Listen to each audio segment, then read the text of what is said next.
Bem-vindos de volta ao jQuery e vimos então no vídeo anterior aqui como utilizar o focus in e o focus out.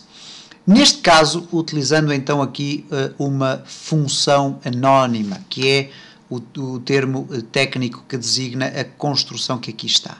Isto é, eu criei então o focus in, a ação focus in, e dentro da qual eu passo como parâmetro a execução de uma função anónima que vai fazer com que o CSS do elemento seja alterado. Referimos também que o this significa selecionar, ou melhor, utilizar como referência para as alterações o elemento escolhido, o elemento selecionado. Nós sabemos que aqui este selector vai retornar dois elementos, neste caso serão o texto 1 e texto 2.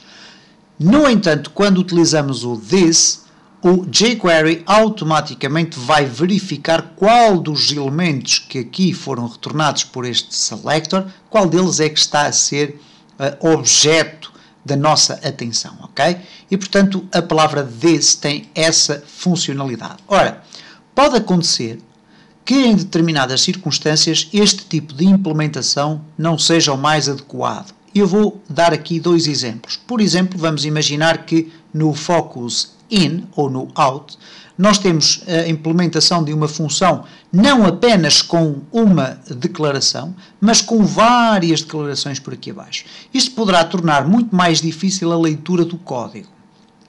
Uma outra circunstância é eu querer usar uma boa prática de reutilização de código, isto é, criar uma função que possa depois ser usada por outro tipo de selectors, ok? Quando tiver o focus in. Ora, nessas circunstâncias, existe a possibilidade de, ao invés de utilizar uma função anónima, eu poder passar aqui uma função que depois será escrita numa outra localização do meu fecheiro. O que vai acontecer aqui é um contratempo aparente, isto é, então, mas faz sentido dentro destas funções anónimas a utilização do this, porque estamos a criar aqui um encadeamento onde o this faz algum sentido e faz alguma lógica. Ora, como é que eu vou ter acesso ao this num contexto de uma outra função completamente desconhecida? Ora, na realidade não vamos ter que ter essa preocupação. E o exemplo prático que eu vou dar vai permitir comprovar aquilo que eu acabo de dizer. Então, eu vou simplesmente eliminar toda esta implementação que aqui está e vou criar qualquer coisa como ponto focus, ok? Focus in e depois focus out, ok? Ora, o que é que eu vou agora colocar dentro deste espaço onde eu, por norma, iria colocar uma função anónima? Eu vou colocar o nome de uma função que ainda não existe, neste caso fin, por exemplo, e aqui fout, ok? E agora vou criar aqui estas funções, function, fin, e dentro desta função eu posso utilizar a mesma o this.css, background color, vou aqui colocar red para ser diferente, porque é o focus in, e agora vou criar a função focus out, function, fout, e vou poder utilizar a mesma o this.css, background color,